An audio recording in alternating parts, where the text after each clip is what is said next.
Solo falta por recuperar el cuerpo de un adolescente en Nicaragua.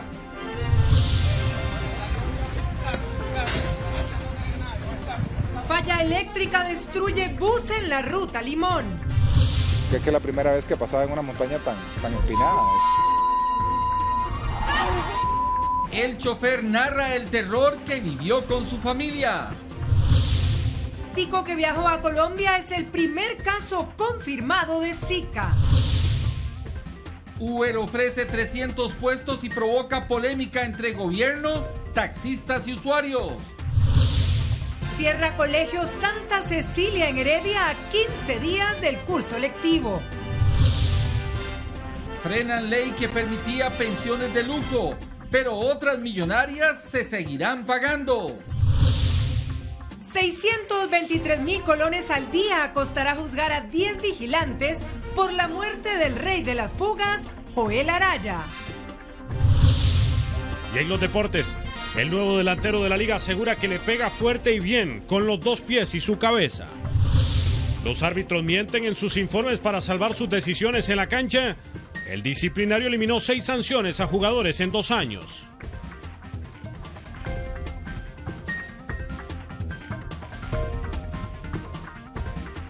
Iniciamos con la información y los cuerpos de las 3 mujeres costarricenses ahogadas en Nicaragua ya están en el país. Solo falta por ubicar a un menor de 13 años y cuya búsqueda continuará.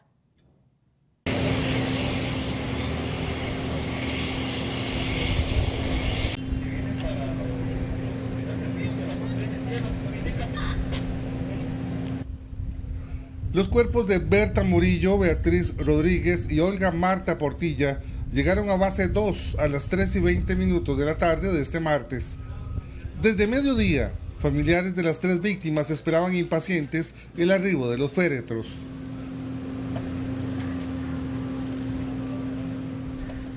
Al igual que el domingo anterior, la llegada de los cuerpos se retrasó. En este caso, la demora se dio en la morgue de Nicaragua, al no poder identificar plenamente 2 de los cuerpos. Una vez solventado el problema, la avioneta Caravan unimotor con capacidad para 10 pasajeros transportó los 3 ataúdes hasta base 2. Mi hermana Beatriz estudió enfermería, pero nunca ejerció. Se dedicó a la casa. Es la número 11 de 18 hermanos. Mamá tuvo 18 hijos, mis papás tuvieron 18 hijos, ella es la número 11. Una persona muy alegre, enamorada de su familia. Amaba inmensamente a sus nietos, a sus 2 nietos. Bueno, todos estamos terriblemente consternados, ¿verdad? Si alguna lección ha de quedar de este trágico evento, es la obligación que tenemos los gobiernos de hacer el esfuerzo mayor para que ese tipo de accidentes no se produzcan. En este caso fue Nicaragua, pero pudo haber sido Costa Rica. Ya nos ocurrió en el caso del catamarán hace unos meses y ha ocurrido en otras partes del mundo. Las autoridades no siempre pueden controlar a todas las empresas, a todas las personas que brindan servicios, a veces formales, a veces informales, de turismo o de otras actividades. Aún falta por localizar el cuerpo de un menor de 13 años que las aguas caribeñas nicas se niegan a devolver. La búsqueda continuará tanto en mar territorial nicaragüense como en el Tico. 12 costarricenses fallecidos ya están en casa, pero falta uno más y no se descansará hasta traerlo. La jueza de Corn Island, Shura Welcome, no podrá juzgar a los responsables del navío que naufragó, pues curiosamente es una de las sobrevivientes de esta tragedia. Ella afirmó que fueron 3 las olas que volcaron la lancha y que los salvavidas que usaban eran artesanales. Este miércoles el capitán Hilario Blandón y su ayudante Carlos Prat sabrán si los acusarán por el naufragio que le costó la vida a los 13 costarricenses. Ellos serían juzgados en los tribunales de Bluefields. Una falla mecánica provocó que un bus se quemara en la ruta 32 a Limón. Este año ya se registran 56 emergencias de esa forma.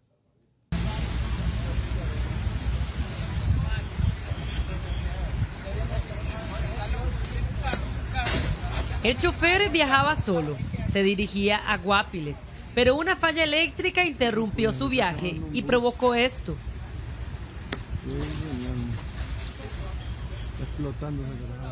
El accidente se presentó en la ruta 32, en el kilómetro 17, y ocupó de la atención inmediata de los bomberos.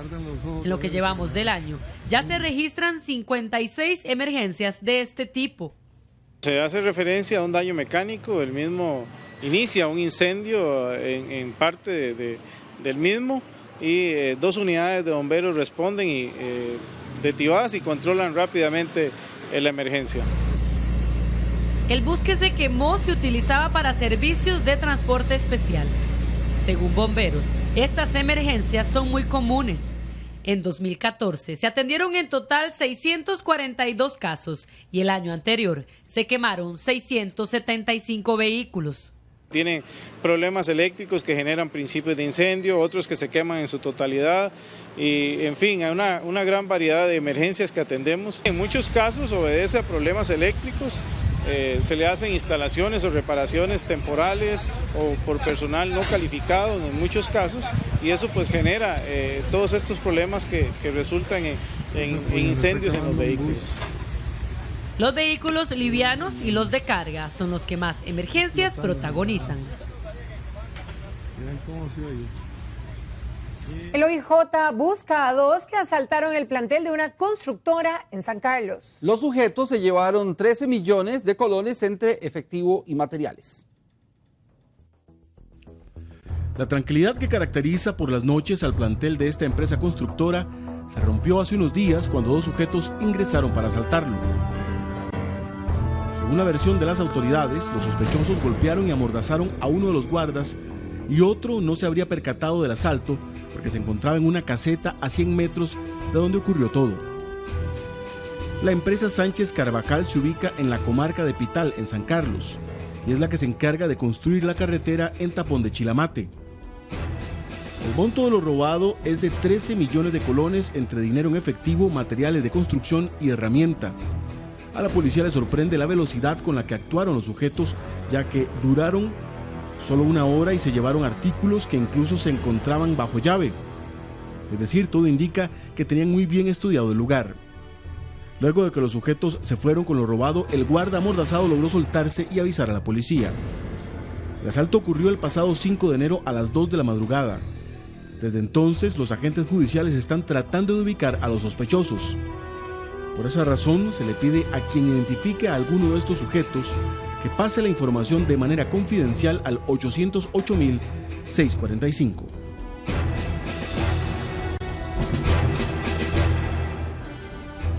Un conductor narra cómo se dio el accidente en el que casi pierde la vida toda su familia en Santa Ana. Ahora asegura que será más cuidadoso. Él es Amel Pérez, quien conducía este vehículo.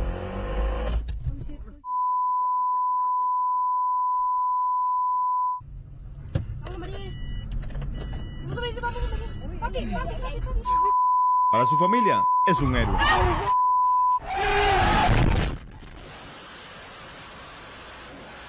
Fue un poco traumática, ¿verdad? Por el susto y después de todo tener la dicha de que no fue más allá de lo que pudo haber pasado.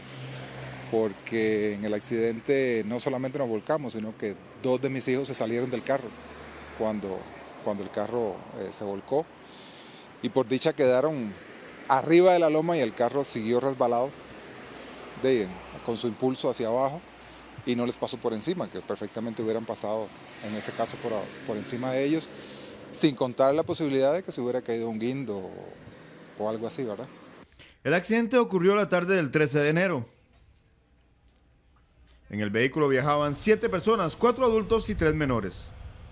El susto fue bastante grande y un poco traumático para ellos, pero lo he manejado un poco en vacilón para suavizar un poco el asunto y vacilamos más que todo con las palabras del papá, de lo que se me salieron ahí por la emoción del momento. 30 años de manejar, nunca había tenido un accidente tan complicado como ese. Y mucho menos en una montaña, ¿verdad? Porque es que la primera vez que pasaba en una montaña tan empinada, ese tipo de carretera, yo no sé hasta qué punto estarán permitidas hoy día hacerlas. Yo creo que la inclinación de pendiente es demasiado. Él no descarta volver a realizar el recorrido.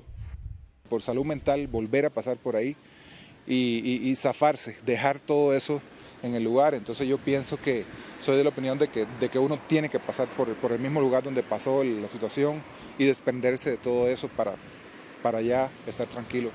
Y yo sí, por eso pienso que debería y lo haría, para volver a pasar por ahí. Y analizar el lugar y liberar el cerebro de toda esa presión de qué hubiera hecho si acá o si allá.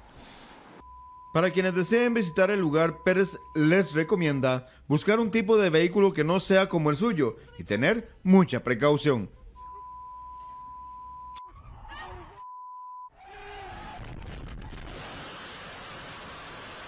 Y es que llegar al parque eólico en Santa Ana se dificulta por una pendiente muy empinada. Esta es la nueva atracción turística al oeste de San José, pero muchos se quedan con las ganas.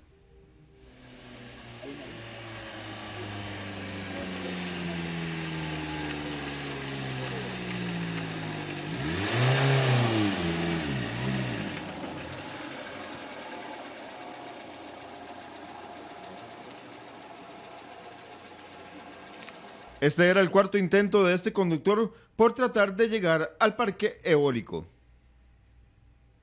Bastante duro es. ¿Cuántos intentos ha hecho? En este paso unos 3, 2 por ahí. Y la verdad es que no se puede. Los motociclistas también sufren para llegar hasta el mirador.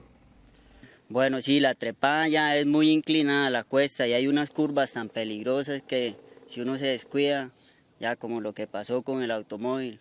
El recorrido desde Salitral de Santana hasta el parque eólico es corto, pero está lleno de retos para los conductores. Los guindos y curvas peligrosas también obligan a los conductores a tener mucha precaución. Es mi primera vez y la verdad sí, bastante complicada la carretera, tanto para conductores de vehículos automotores, ¿verdad? O motocicletas, la verdad es que sí está bastante complicada. En algunos trayectos el carro le cuesta subir, más que todo hay que ponerle la doble para que el carro pueda subir más tranquilo y más relajado, pero al final vale la pena. El pasado 13 de enero ocurrió uno de los accidentes más aparatosos en esta vía. Por fortuna, los 7 ocupantes resultaron ilesos.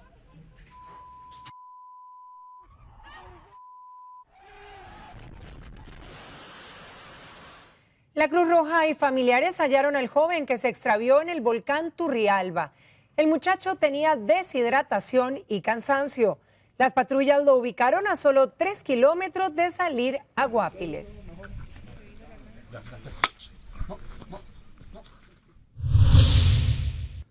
Veinte denuncias permitieron la captura de una de las bandas más peligrosas de Goicoechea. Los 4 detenidos venden droga y han cometido homicidios y robos, esto según la investigación policial. Las autoridades confirmaron que cometían delitos en otros poblados ubicados al sur de la capital.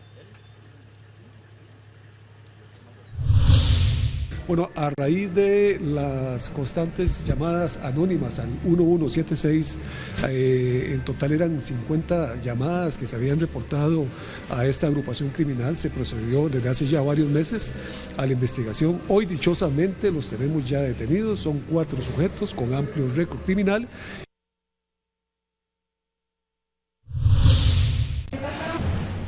Y desde el 1 de enero se han registrado 134 sismos en el país. El Oxicor y la red sismológica coinciden en que solo 20 se han sentido y que la mayoría fueron por 2 enjambres en Paraíso de Cartago y en Quepos. Esta cifra es menor al año pasado.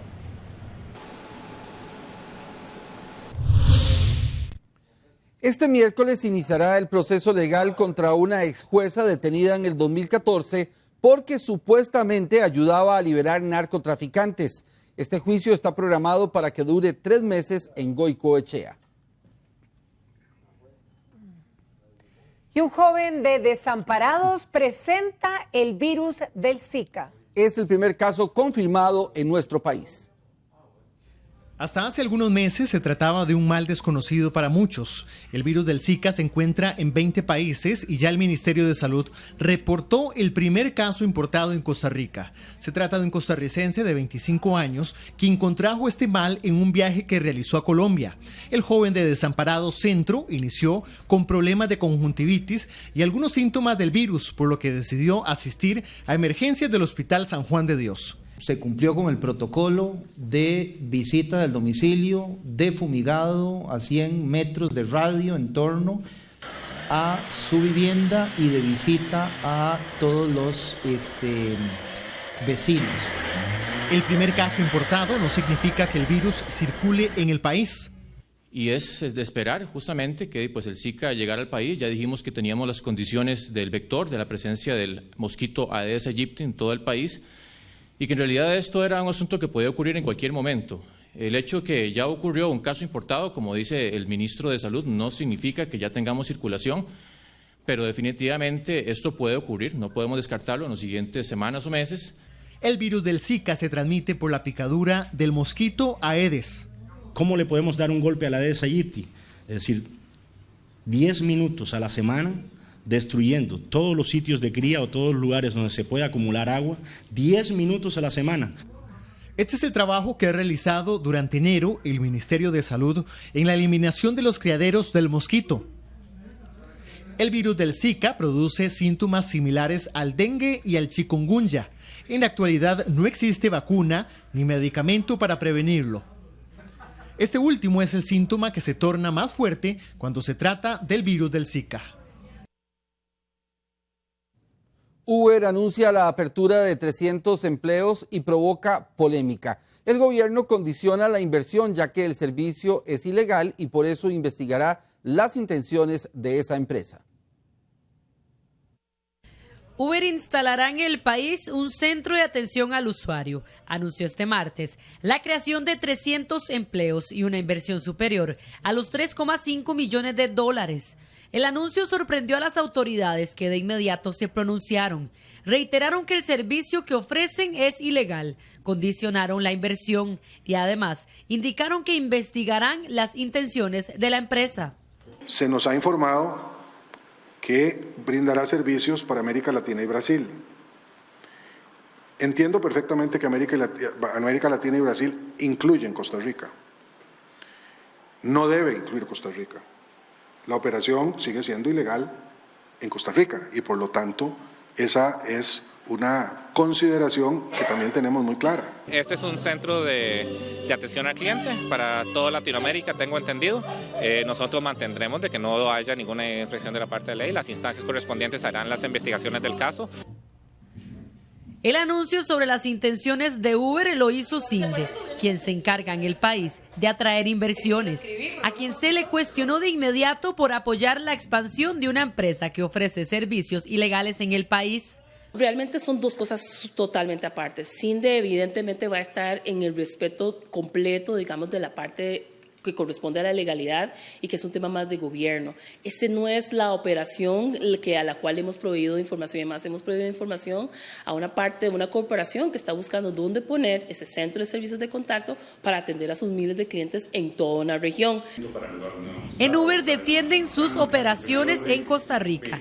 Aseguran que la instalación del centro de atención no tiene relación con el servicio de transporte que ofrecen. Yo creo que hay que ver esto como lo que es. Una cosa es nuestra operación aquí en Costa Rica y otra cosa es el centro de excelencia, que va a ser un centro de contacto de nivel internacional para servicio al cliente en toda Latinoamérica. Entonces, yo creo que son dos operaciones diferentes que tenemos que ver de esta manera. El centro va a atender a todos los países de Latinoamérica de habla hispana donde Uber tiene operaciones. Pese al criterio y oposición del gobierno, Uber asegura que ya inició el procedimiento de consolidación del nuevo servicio y agregaron que no buscarán acercamiento con las autoridades. Los taxistas anuncian demandas contra el Estado y protestas a partir de la próxima semana por el trabajo de Uber. Aseguran que el gobierno no debe permitir que la empresa instale más servicios en el país. Si bien es cierto, la empresa es una empresa que entre comillas está legal, pero que lo que está brindando en Costa Rica es un transporte ilegal Yo no creo que el gobierno deba de permitir de que con el confite de que van a crear 300 empleos vengan a destruir 15.000 que ya estamos actualmente trabajando. El presidente amenaza, o quien tira el comunicado de prensa amenaza que no va a permitir bloqueos, que no va a permitir manifestaciones, que no va a permitir nada. Pero entonces nosotros sí tenemos que permitir que nos quiten la comidita. Nosotros estamos muy claros, vamos a respetar y vamos a agotar hasta el último minuto en la vía administrativa. El centro de operaciones de Uber, que promete contratar a 300 personas, también genera dudas en el Ministerio de Trabajo. El jerarca Víctor Morales le resta importancia a los puestos de trabajo pese al desempleo. Reiteró que el servicio es ilegal. Nosotros no podemos, por más puestos de trabajo, como dice usted, que se necesiten, estar de acuerdo con el desarrollo y con la instalación de una empresa de esas características. El gobierno hace, junto con el sector privado, un esfuerzo enorme para que se instalen, se abran empresas, proyectos productivos dentro del marco de la ley. El colegio privado Santa Cecilia en Heredia cierra y deja sin matrícula a 200 estudiantes. El MEP hará una visita para analizar esta situación. Los rumores de cierre iniciaron desde hace 2 semanas. El colegio privado Santa Cecilia de Heredia anunció primero un traslado de las instalaciones, pero fue este martes que el llamado cobrador de la caja hizo público el comunicado de cierre. La empresa que pretendía comprar el centro educativo rechazó la oferta por información oculta. Indicaron también que devolverán la matrícula a los padres, eso sí, a 2 semanas del inicio de clases. Lo que pasa es que era cuestión de horas, ni siquiera de días, de horas, porque no podían empezar a trabajar con permisos del Ministerio de Educación y otros ministerios, simplemente traspasarlos como si fuera una carta de naipe. Los dueños del colegio mantenían una deuda millonaria con la Caja de Seguro Social. Yo por lo menos espero que el Ministerio Público actúe responsablemente y diligentemente con la cuota obrera, la cuota que se le rebajó a todos los trabajadores de esa dependencia por muchos años. Intentamos conversar con los representantes, pero no atendieron las llamadas ni tampoco los mensajes. El Ministerio de Educación aún no recibe información oficial del cierre. A más tardar el jueves visitarán el colegio para confirmar la noticia. Los centros educativos ya no pueden cambiar los uniformes. Para hacerlo, debieron solicitarlo con un año de anticipación. Hasta el momento solo existe una denuncia sobre este tema. Quien debe de incorporar al estudio de la solicitud una comisión ad hoc que está conformada por padres de familias, representantes estudiantiles y por docentes del centro educativo. El presidente Solís vetó un proyecto que revive las pensiones de lujo, pero con esta decisión el gobierno tendría que seguir pagando aumentos anuales del 30% a las jubilaciones de 166 exdiputados. Evitar que actuales diputados, funcionarios del Congreso, de la Contraloría y hasta ministros puedan acceder a regímenes especiales de pensiones millonarias. Eso motivó el veto parcial que hizo el presidente Luis Guillermo Solís al proyecto para poner tope a jubilaciones de exdiputados. Pero hay una consecuencia. Con este veto, 166 exdiputados o sus herederos seguirán recibiendo pensiones con un aumento anual del 30% y con montos de pensiones de hasta 7 millones de colones. Sí se tendrán que seguir pagando esas pensiones de privilegio hasta que se resuelva qué se hará con ese veto, si se acoge, si no se acoge, en fin. Esto por un régimen que se extinguió en 1992, pero que aún beneficia a este grupo. La reforma fue aprobada en diciembre anterior para poner un tope de 2,5 millones de colones a jubilaciones de exdiputados y eliminar el 30% de incremento por año. Ahora esto tendrá que esperar, pues hubo dudas legales sobre si esto revivía otros regímenes de pensiones. Lo importante en todo caso es que estaremos anuentes y en la mejor disposición de que si es necesario enviar otro proyecto de ley, acoger el veto e inmediatamente hacer un proyecto de ley que rápidamente se apruebe, eso es lo que haremos. El gobierno envió un nuevo texto para corregir eso. Ahora está en manos del Congreso definir el futuro de estas millonarias pensiones. La Caja presupuestó 100 millones de colones para estudiar nuevamente el estado de las pensiones. El análisis lo realizará la Universidad de Costa Rica y los resultados estarán listos en julio de este año. Al menos así se anunció. Este es el cuarto estudio al régimen de invalidez, vejez y muerte. Los otros 3 revelaron deficiencias, pero la Caja no los acepta. Nosotros hemos venido presupuestando desde el inicio de esta contratación externa aproximadamente 100 millones de colones, lo cual este es el presupuesto, ¿verdad? No es necesariamente el precio que vaya a costar esto hasta que nos pongamos de acuerdo en los términos de referencia y el estudio en sí, vamos a tener el precio que nos va a tener esta contratación. Algunos usuarios del call center de Limas denuncian que el servicio no sirve. En la institución aseguran que la próxima semana se le harán las mejoras. Este es el número que tantas veces marcó doña Mariel y siempre recibe la misma respuesta. No me contesta. Lástima porque es urgente, ¿verdad? Saber la información y nada que conteste. Usted, me decía que le urge, ¿verdad? Hacer ciertas consultas. Sí, varias consultas que necesito saber y no, es imposible, ¿verdad? ¿Ha intentado varias veces? Varios días y nada, ¿verdad? Como ella, muchas otras personas denuncian que el servicio de llamadas 1311 o el 800-00-04627 de Limas no sirve. Actualmente este servicio en 18 días que tiene de funcionar recibió 33,000 llamadas y concertó 20,900 citas. En el Limas aseguraron que el servicio sigue en periodo de prueba, a pesar de que durante estos días se acerca la entrada a clases. Estamos en este periodo de prueba y ha demostrado ser que es mucha la afluencia de llamadas, lo cual no todas entran de manera oportuna, hay algunas que no entran. ¿Qué estamos haciendo para mejorar eso? Que es muy importante. Para la próxima semana se estima que entre 27 y 28 de enero se duplicará el número de personas que atienden el teléfono, pasarán de poco más de 30 a 60 operarios. También se duplicará el número de canales por el cual entran las llamadas, pasará igual de unos 60 canales de llamadas a unos 90 para entrantes y unos 30 para llamadas salientes. En la entidad dijeron que este periodo de prueba finalizará en febrero. El Limas pide que denuncien a las personas que hacen ofrecimientos de ayudas en nombre de la institución. Según el instituto, la cercanía de las elecciones municipales aumenta el número de estas falsas promesas. La denuncia la puede hacer en el teléfono 800-224-9163 con la Contraloría de Servicios de Limas.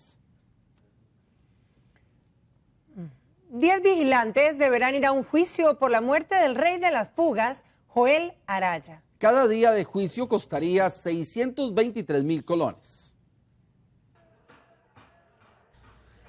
De esta manera, Joel Araya y otros reos de máxima seguridad de la reforma intentaban escapar del ámbito utilizando una sábana y rehenes como escudo. Allí iban el reo Erling Hurtado y el oficial penitenciario Francis Morales Fallas, quienes murieron. 11 días después, el 22 de mayo del 2011, encontraron muerto en su celda al líder de ese intento de fuga. A 10 policías penitenciarios los acusaron de la muerte de Joel. En el juicio los declararon inocentes. 1 año y 8 meses después, los policías deben ir otra vez a juicio por orden de un tribunal superior. ¿Por qué la defensa está tranquila con respecto a esos elementos? Bueno, precisamente porque se logró establecer con total certeza de que más del 80% de las lesiones que don Joel lamentablemente sufrió no fueron provocadas dentro de un rango temporal en que los imputados estuvieran laborando. ¿Qué quiere decir eso? Bueno, sencillamente que cuando se les provocó esas lesiones, ellos estaban libres. El primer juicio se realizó el 28 de abril del 2014. Para ese debate, la fiscal solicitó que a los policías los dejaran en libertad por falta de pruebas.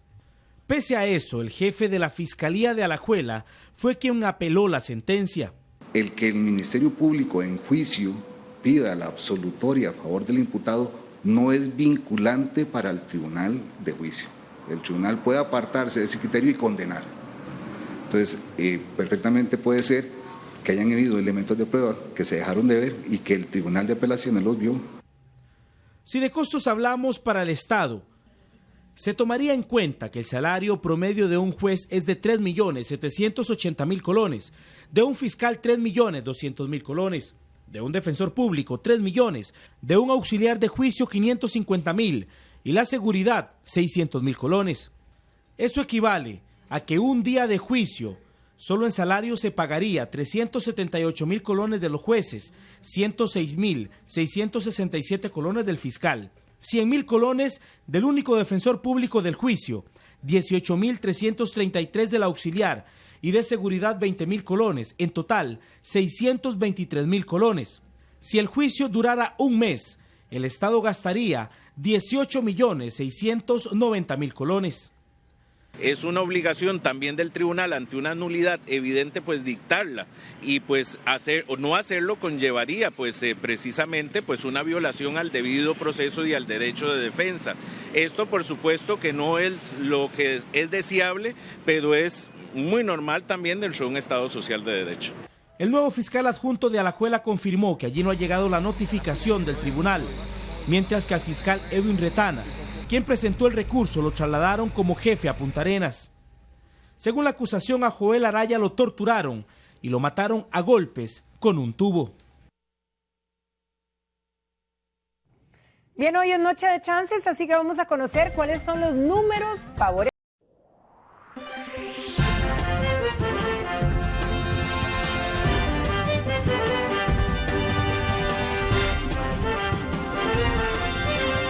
Gracias por su compañía.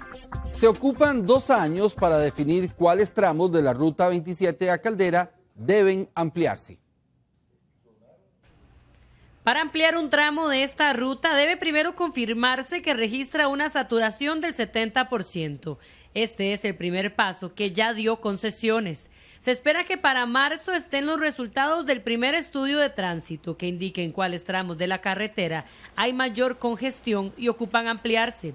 Sin embargo, el camino para lograr esta ampliación es más largo. Se ocupan más estudios y negociaciones que pueden tardar, según las autoridades, hasta 2 años más. Queremos ser muy rigurosos, muy cuidadosos, visionarios también de cuál es el tipo de ampliación que requerimos, cuáles son las secciones que vamos a requerir ampliar y hacer todos los estudios de respaldo también para poder conformar todo esto y hacer una adecuada estructuración del proyecto. ¿Esto podría tardar como cuánto tiempo para saber uno en qué momento se puede ver obra? Digamos, si falta por lo menos un par de años para eso. Yo diría que como un par de años, porque nos toma 2016 terminar los estudios preliminares y empezar a partir de los resultados que nos arrojen, empezar a hacer una estructuración adecuada. La propuesta inicial de ampliación indica que desde La Sabana a Ciudad Colón, la ruta 27 a Caldera tendría 3 carriles por sentido y desde ese punto a Orotina 2 carriles también por sentido. Esta propuesta la hizo la actual concesionaria, que asegura que la obra costaría más de $400 millones. Ya ordenamos el primer estudio, que de una serie de estudios que se requieren, está en ejecución, que es para poder determinar el tránsito, ¿verdad? Porque tenemos que irnos también contra contrato a ver qué tipo de saturación estamos teniendo. A nivel contractual se establece un 70% de saturación y es a partir de ese momento que podemos entrar a hablar de ampliación. De aprobarse el proyecto de ampliación, las obras se estarían iniciando entonces hasta el año 2018. El tránsito graduó a 39 oficiales que estarán en las calles. Los tráficos se repartirán a nivel nacional. La policía ocupa al menos 1.100 oficiales más. La distribución de todos ellos va a ser prácticamente a nivel nacional. pues lógicamente pues va a quedar uno posiblemente en un sector y otro en otro, pero la idea es de que lleguen a tener espacio a nivel nacional. En lo particular me gustaría estar todos los meses graduando oficiales de tránsito, pero no obstante comprendemos las situaciones que está en este momento económicas y sí, tenemos un déficit de 1.100 policías de tránsito.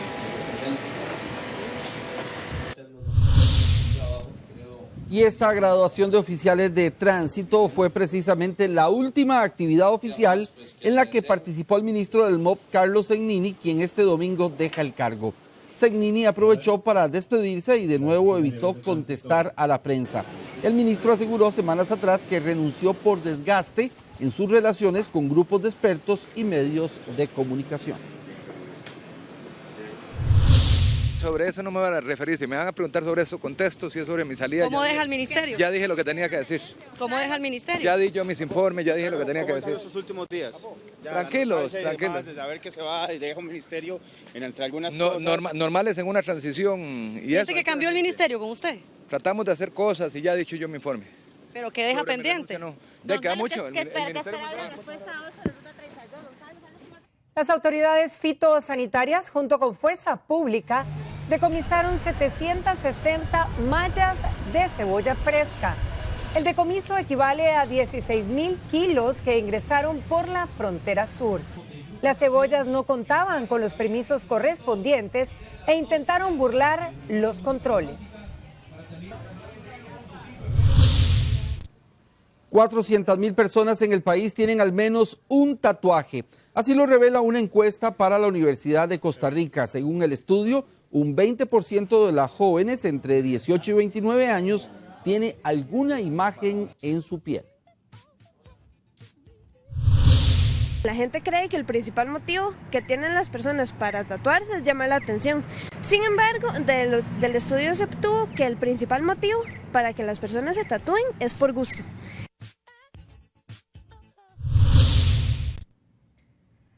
Los convertidores para televisión digital no pagarán impuesto. Esta decisión la tomó el gobierno para que toda la población y en especial quienes tienen menos recursos puedan seguir utilizando sus televisores. Desde el año anterior también se eliminó el derecho arancelario de importación, que es de un 14%, para incentivar a la importación de estos dispositivos.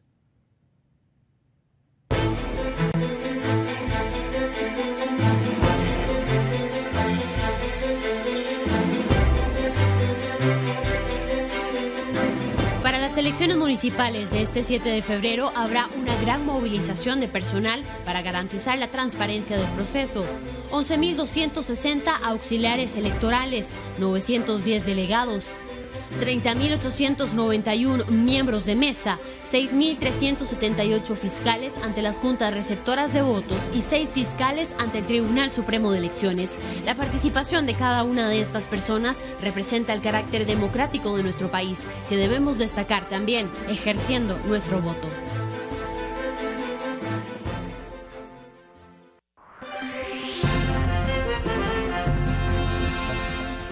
Y al regresar en los deportes, el nuevo delantero de la liga asegura que le pega fuerte y bien con los 2 pies y su cabeza. Los árbitros mienten en sus informes para salvar sus decisiones en la cancha. El disciplinario eliminó 6 sanciones a jugadores en 2 años. Hola, buenas noches. El nuevo delantero de la liga, Hernán Rivero, se convirtió en el segundo atacante más alto del campeonato. Se hace llamar el tanque. El argentino asegura que le hablaron bien de Jonathan McDonald, que le pega de buena forma al balón con las 2 piernas. La liga ya tiene a su último refuerzo en el país. A las 2:16 de la tarde, el argentino Hernán Rivero salió del aeropuerto Juan Santamaría rumbo al estadio Alejandro Morera Soto, la que será su nueva casa. El delantero, vestido de jeans gris y camisa negra, fue recibido por el gerente deportivo Fernando Colombo. 20 minutos después, Rivero fue presentado por el presidente Raúl Pinto. Un apretón de manos selló el ligamento del suramericano con Alajuelense por 6 meses, con opción a 1 año de contrato. Como me habían dicho la gente que hablé, se necesita la 30, vine por la 30, así que vamos por la 30. Hemos refrescado a la institución debido a que en los últimos 4 campeonatos no hemos podido lograr el título. Rivero no perdió tiempo y se fue a conocer la gramilla sintética de su nueva cancha, el Morera Soto. Series y algunos tiros a marco y las habituales fotografías no faltaron. El nuevo atacante de la liga se convierte en el segundo delantero más alto del torneo, gracias a su 1,92 m de estatura. El tanque, como lo conocen en su país, tiene la habilidad de patear con las dos piernas. Sí, la verdad que hice goles con la pierna izquierda y con la derecha, así que bueno, a tratar de hacer la mayor cantidad de goles acá. Tanque, leía que le llaman Argentina. Sí, ahí en All Boys me decían el tanque, hasta que bueno, después empezaron así gauchos también. No, como te dije hoy, agradecer, tratar de venir a dejar todo en la cancha. Creo que trabajando duro vamos a llegar lejos. Javier Delgado se mostró complacido porque la dirigencia reforzó las zonas que ocupaba en su equipo. El timonel ha dejado muy claro que en el momento que esté listo el pase internacional y los permisos de trabajo del futbolista, jugará como titular. Entonces, cuando esté en el terreno de juego, vamos a tratar de aprovechar esas cualidades, pero no es que solo vamos a tirarle el balón a la cabeza. No, en algún momento él puede ser hasta un distractor, puede ser un pivot para poder abrir espacios para los demás compañeros que tienen otras características. La dirigencia además ratificó que el Clásico Nacional ya no se jugará en el Estadio Nacional esta temporada en la etapa de clasificación, sino se estará jugando en el Morera Soto el próximo 21 de febrero. Los manudos ponen como prioridad lo deportivo sobre lo económico. El técnico Carlos Watson confirmó que Marvin Angulo será titular frente al equipo de Carmelita. Bueno, y aquí estamos hablando precisamente de Jonathan Moya, estaría muy cerca de regresar al Deportivo Saprissa, este jugador que fue cedido a préstamo al Huesca de la segunda división de España, pero sería uno de los jugadores que saldrían de la institución en las próximas horas. Una de las situaciones que desencadenaría la salida del delantero es que se reportó tarde a la pretemporada del club por problemas en su permiso de trabajo. Si los problemas persisten, Moya tendrá que regresar al equipo morado, equipo dueño de su ficha. Bueno, ahora sí vamos a hablar de este tema. Carlos Watson ha confirmado que Marvin Angulo será titular ante Carmelita. Entre Deiber Vega, Ulises Segura o Maynor Esco estaría el sacrificado. De algo está seguro el técnico sapricista Carlos Watson. Marvin va a jugar. Eso es lo que le puedo decir. Lo que no quiso adelantar es quién saldrá del once morado. ¿Quién va a salir? Todavía no sabemos. El técnico cuenta con Marvin Angulo como uno de sus principales hombres, por lo que su regreso después de cumplir un partido de castigo es seguro. Pero ¿quién saldrá de la titular? El estratega podría tener 3 opciones. Primero sería prescindir de Deiber Vega y que Angulo se encargue de comandar el medio campo. La segunda es que Ulises Segura salga del 11 y que Deiber Vega juegue en el perfil cambiado para darle su lugar en el centro a Marvin Angulo. La última es que el sacrificado sea Maynor Esco y que el Saprissa juegue similar a como finalizó el torneo anterior, solo con David Ramírez en ofensiva.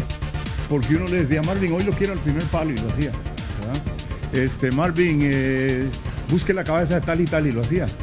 Entonces no hacía falta entrenarlo. Aquí en Saprissa igual.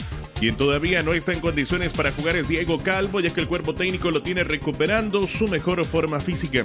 Físicamente no venía muy bien, está haciendo un trabajo especial. Yo le diría que mañana no está. Dejemos que Pierre haga su trabajo con Diego. Veremos si está para el fin de semana o para la próxima. El Saprissa jugará este miércoles ante Carmelita tras ganar su primer cotejo en casa ante Belén Fútbol Club. Hablamos de Randall Azofeifa, alcanzó 100 partidos en la primera división. Este miércoles regresará a la cancha donde marcó su último gol. 54 partidos con el Saprissa, 10 con el Uruguay de Coronado y 36 con el Herediano. Randall Azofeifa llegó a los 100 juegos en primera división, luego de 8 años de haber jugado en Europa. De este centenar recuerda aquel 2001, en su debut con los morados usando la 22. Yo hago un remate centro, le termina pegando creo que a Miguel Davis, si mal no recuerdo, y la bola entra. Y terminamos empatando el partido. Su mejor gol que le metí a la liga fue bastante bonito. Marcó el triunfo contra la liga también. Hasta celebró un gol fantasma. El partido contra Santos que yo pego un tiro de un tiro libre y pegan el tubo, el balón rebota abajo y marcan un gol, ¿verdad? Y nos pusimos a celebrar todos porque creímos que la bola había entrado, ¿verdad? yo no sé, el línea casualmente dijo que no había sido gol. Y el fútbol le dio grandes amigos. A Gabriel Badilla, ¿por qué? Porque lo conozco desde el nacimiento prácticamente. El mejor técnico tiene nombre. Tuve técnicos que me marcaron bastante, el caso de Hernán Medford. Hubo tristezas. Con Saprissa, que me metían pues goleadas, ¿verdad? Y alegrías. Con Heredia, cuando quedamos campeones, sí lloré bastante, porque un cúmulo de emociones, ¿verdad? Este miércoles Randall Azofeifa jugará su partido 101 en primera. Lo hará ante Pérez Celedón, en la cancha, donde marcó su último gol. Y como la bola es de Repretel, invitados a los juegos de esta semana, ya al aire por Canal 4, el partido entre Uruguay y Liberia en el Estadio Labrador, que arranca a las 8 de la noche mañana. Universidad de Costa Rica, Belén, este partido por Canal 4 en el Collella Fonseca, desde las 5:45 la transmisión. Y el miércoles, también mañana, Alajuelense Limón, desde las 7:45, este partido usted lo podrá observar por Canal 6. El comité disciplinario le quitó el castigo al menos a 6 jugadores que los árbitros expulsaron. ¿Mienten los referees en sus informes?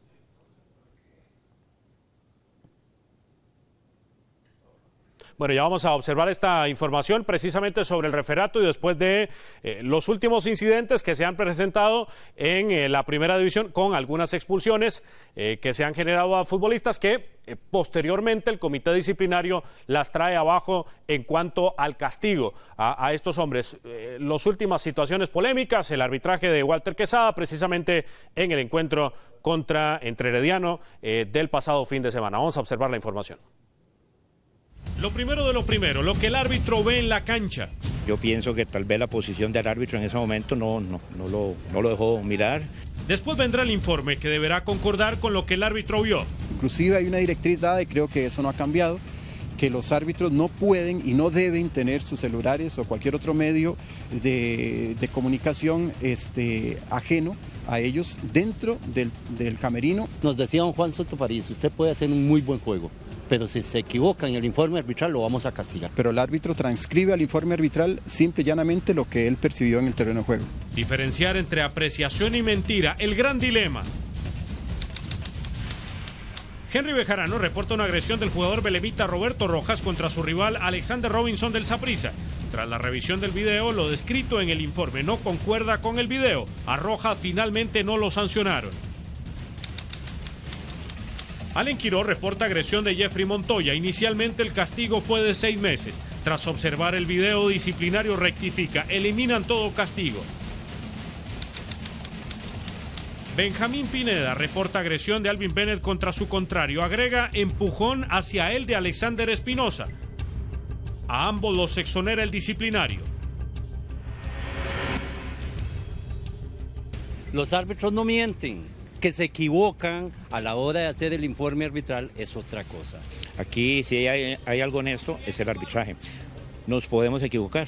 No, y no debería de mentir, y creo que no miente. El árbitro lo que pone en el informe es la percepción que él tuvo de la acción en el terreno de juego. Alguien le pudo haber tapado, que nos pasa a todos. No hay mala fe, no creo que haya mala fe. Un asesor arbitral, muchos de ellos inclusive en ocasiones no sé si sabrán realmente cuáles son sus obligaciones. Yo considero que son árbitros de muy poca experiencia, que no saben hacer un informe arbitral, que es lo más delicado. Y también por error de apreciación debió el disciplinario desvirtuar informes arbitrales, como que Francisco Calvo acá perdió tiempo, lo cual desencadenó en su expulsión, o que Paolo Jiménez aquí agredió a un rival. El fin de semana, que Walter Quesada reportó 2 amarillas a Oscar Esteban Granados y solo mostró una. El procedimiento que Walter utiliza es el correcto. Hace la aclaración en su informe arbitral. Que en una misma jugada usted no puede sacar doble tarjeta amarilla. El árbitro debe hacer lo que hizo Walter Quesada. Walter cumplió bien con su procedimiento, más se equivocó en la valoración de la acción del jugador Granados, que debió ser de expulsión y no por doble acumulación. La justicia en cancha parece no ser tan justa como aparenta, porque el disciplinario llegó a quitarle letras de piedra a los informes arbitrales.